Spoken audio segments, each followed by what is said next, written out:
Assalamualaikum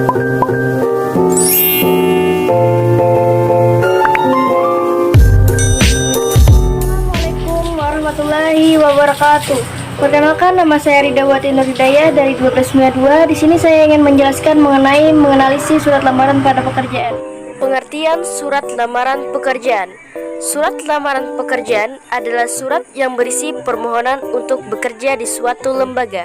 Melalui surat lamaran ini, pelamar meminta supaya ia diberi pekerjaan. Selanjutnya, sebelum kalian memahami surat lamaran pekerjaan, kalian perlu mengetahui jenis surat berdasarkan sifatnya. Yang pertama adalah surat pribadi, surat resmi pribadi, surat dinas, dan ada surat niaga. Surat pribadi adalah surat yang ditulis oleh seseorang kepada orang lain yang bersifat individu. Yang kedua, surat resmi pribadi adalah surat yang ditulis seseorang yang ditujukan kepada suatu instansi. Yang ketiga, surat dinas adalah surat yang dikeluarkan oleh suatu lembaga atau instansi. Yang terakhir, surat niaga adalah surat yang dikeluarkan untuk jual beli. Selanjutnya, unsur-unsur surat lamaran pekerjaan ada 3. Yang pertama, tesis, kedua, argumentasi, dan ketiga, penegasan. Tesis, bagian surat diawali pernyataan umum atau tesis. Pernyataan umum ini berfungsi sebagai informasi aktual terkait pekerjaan yang akan dilamar untuk menguatkan pernyataan umum atau tesis. Penulis lamaran harus memberikan argumentasi. Nah, argumentasi ini berisi hal-hal yang dilampirkan dalam surat lamaran pekerjaan, seperti fotokopi ijazah, pas foto, dan lain-lain. Selanjutnya, yang ketiga ada penegasan. Penegasan artinya penutup bagaimana bahasa yang digunakan untuk mengakhiri surat lamaran pekerjaan. Surat lamaran pekerjaan dapat ditulis berdasarkan sumber informasi di media massa. Bisa dari informasi dari seseorang, pengumuman, permintaan suatu instansi, atau inisiatif sendiri. Berikut ini contoh penulisan pada bagian alinea pembuka untuk masing-masing sumber informasi tersebut berdasarkan Romadi dan Rostamaji tahun 2010. Yang pertama ada iklan. Contohnya pembukaannya adalah setelah membaca iklan yang dimuat dalam harian atau dalam harian titik-titik tanggal titik-titik, saya yang membaca iklan menyatakan bahwa PT titik-titik membutuhkan titik-titik berkenaan dengan hal tersebut. Yang kedua, informasi seseorang. Contoh pembukaannya adalah menurut informasi dari Bapak titik-titik, perusahaan Bapak atau Ibu membutuhkan titik-titik sehubungan dengan hal itu titik-titik. Yang ketiga ada pengumuman resmi dari instansi yang membutuhkan tenaga. Contohnya berdasarkan dengan pengumuman nomor titik-titik tanggal titik-titik tentang penerimaan karyawan PT titik-titik. Baik, selanjutnya adalah sistematika surat lamaran pekerjaan. Ada 9 poin. Yang pertama, tempat dan tanggal pembuatan surat.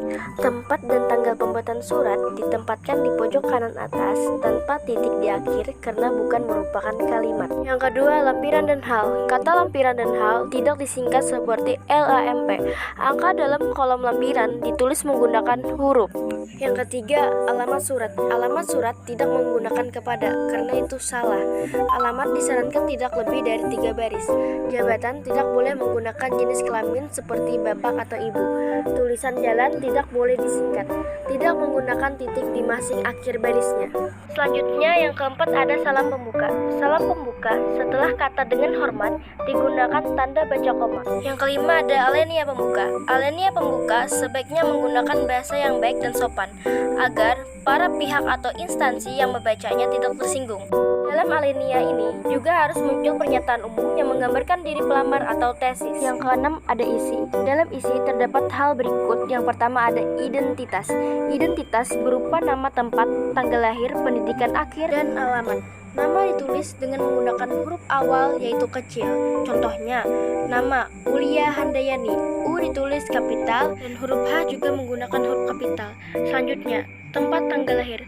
Tempat menggunakan huruf kecil, tanggal juga menggunakan huruf kecil, lahir juga menggunakan huruf kecil. Maksud dan tujuan. Maksud dan tujuan dalam isi merupakan keterangan tentang alasan pengirim atau pelamar pekerjaan menulis surat isi yang menyatakan lampiran. Lampiran dalam lamaran pekerjaan terdapat beberapa lampiran yang sudah diminta oleh instansi yang membutuhkan pekerjaan. Oleh karena itu, pelamar harus memenuhi lampiran yang diminta tersebut. Setiap perincian digunakan menggunakan tanda titik koma yang kemudian diakhiri dengan tanda baca titik. Contohnya, fotokopi ijazah terakhir, pas foto ukuran 4x6, daftar riwayat hidup, SKCK, fotokopi KTP, fotokopi sertifikat pelatihan bahasa Inggris, dan fotokopi sertifikat pelatihan komputer. Selanjutnya, poin yang ketujuh ada penutup. Di dalam lamaran surat pekerjaan, isi penutup haruslah menunjukkan keantusiasan pelamar pekerjaan kepada instansi yang ditulis. Contohnya, demikian surat lamaran pekerjaan ini saya buat, besar harapan saya untuk dapat menjadi bagian dari perusahaan. Selanjutnya, poin yang ke-8 ada salam penutup.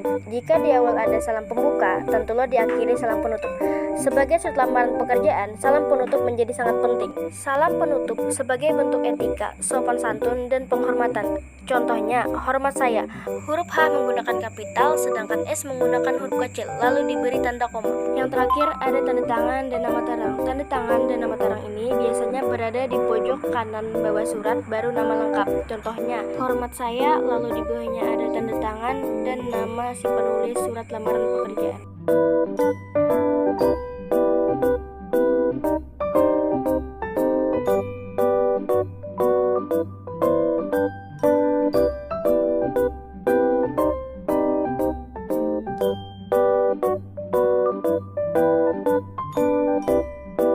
Begitu tadilah penjelasan dari saya mengenai analisis surat lamaran pada pekerjaan. Semoga bermanfaat. Saya akhiri. Wassalamualaikum warahmatullahi wabarakatuh.